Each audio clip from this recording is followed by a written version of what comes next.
Life can be unpredictable, full of change. Some good,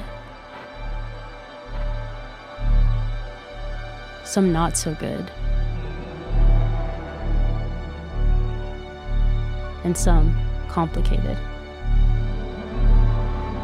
But one thing is constant. One thing never changes.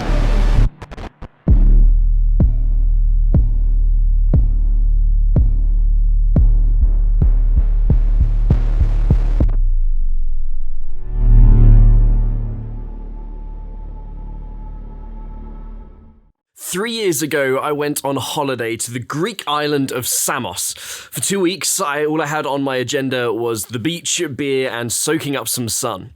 Now, I'd been to the island before, and the first time I went out, me and my friend found this amazing beach right next to these amazing cliff faces. Now, the sea was so calm, we were able to sort of swim around, and we realized that the sea underneath these cliffs was just so deep that after checking with some locals, we realized that we could, if we were brave enough, do some cliff jumping into the sea. Now, the video I'm about to show you probably doesn't look all that impressive, but trust me, when standing up on this cliff, it felt frighteningly high. Check it out.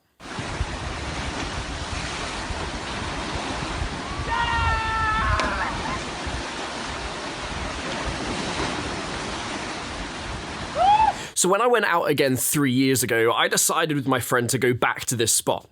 Now, it'd been a little while since I'd last gone out, so my friend decided to go up the cliff to re-find the spot where we jumped from last time, whilst I decided to swim back round the cliff edge to make sure that it was still as deep as it was and there was no big rocks that had fallen into the sea from the cliff face.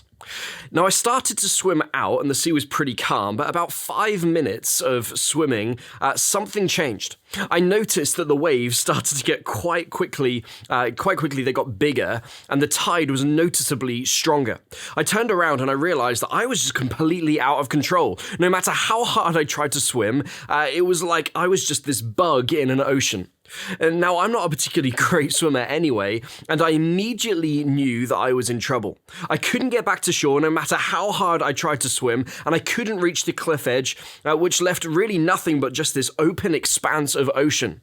The tide had changed, and I thought genuinely, for the first time in my life, I thought I was going to die. I can remember thinking, what was it going to be like? Thinking how disappointed my parents were going to be, realizing that I was in trouble as the waves started to crash over my head. I started to wave to people on the beach and I started to shout for help, and they all stood up, and I realized that even if they wanted to, there was just nothing that they could do. All except one man, who I kid you not was butt naked, who was shouting in Greek to swim not in towards the cliff or in towards the shore, but into the other directions, into the seemingly open expanse of water. With my final breaths and ounces of energy, I followed his advice as a last bit of hope, and it turned out that there were these hidden rock pools that he knew about because he was local. I'd survived, just saved from the changing tide by a naked Greek man. Change can be scary, can't it?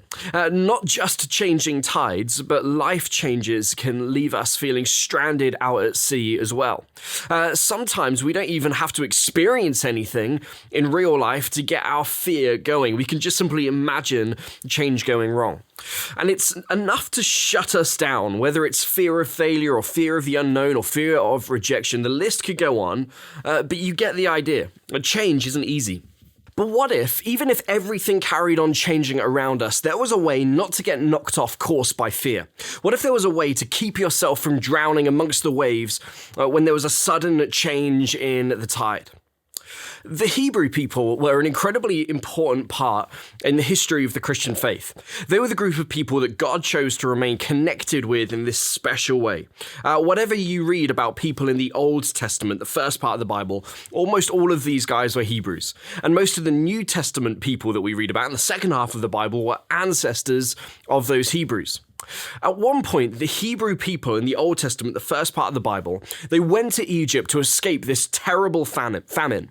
They ended up staying there and growing so large in number that they started to be seen as a threat. So the Egyptians, with all of their power and all of their might, enslaved the Hebrew people. And now you might know this story already, but in case you don't, the Hebrew people cried out to God to rescue them, and God listened.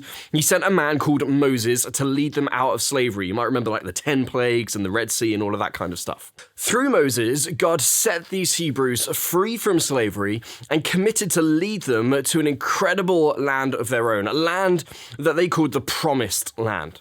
But when these Hebrew people arrived, they wanted to check it out before moving in. It sounds fair, right?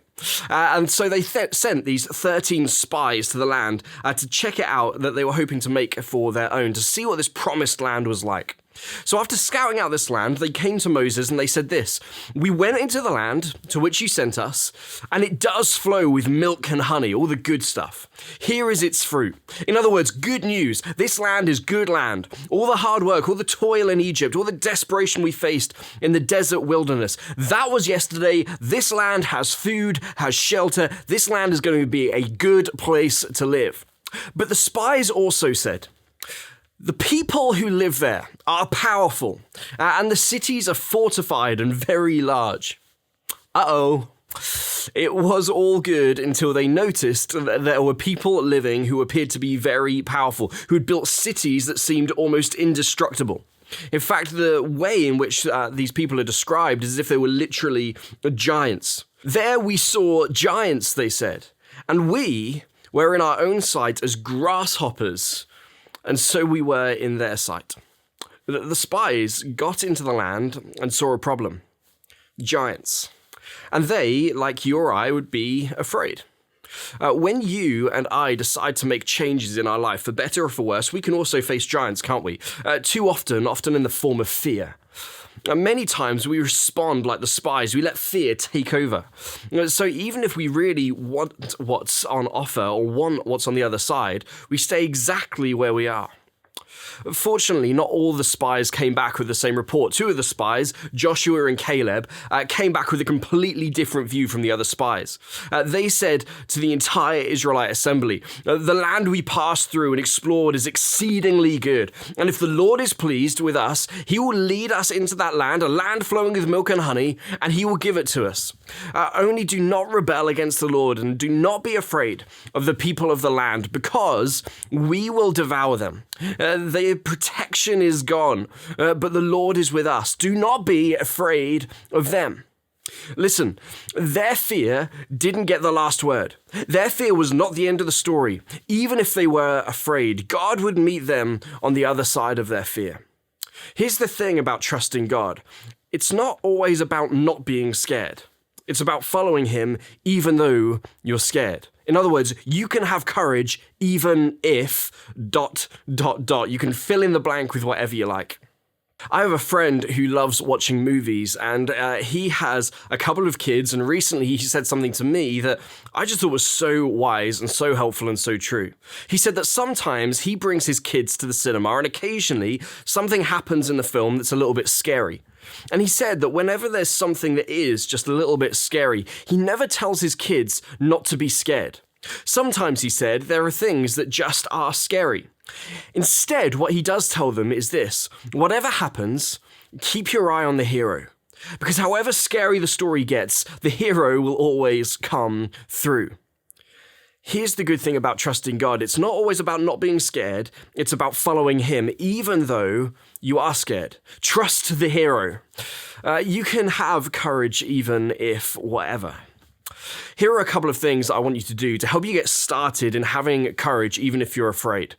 Number one, identify one change you would like to make.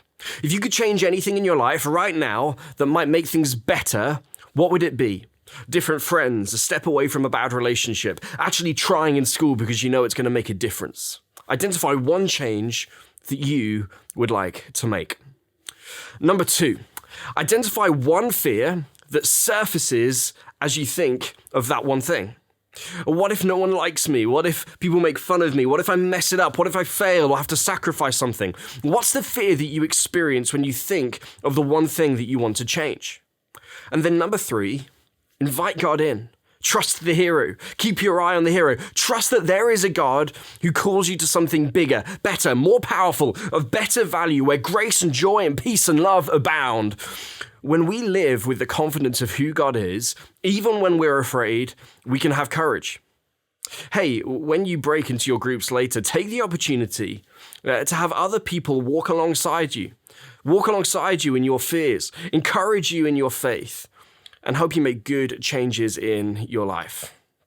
When we live with the confidence of who God is, even when we're afraid, we can still have courage.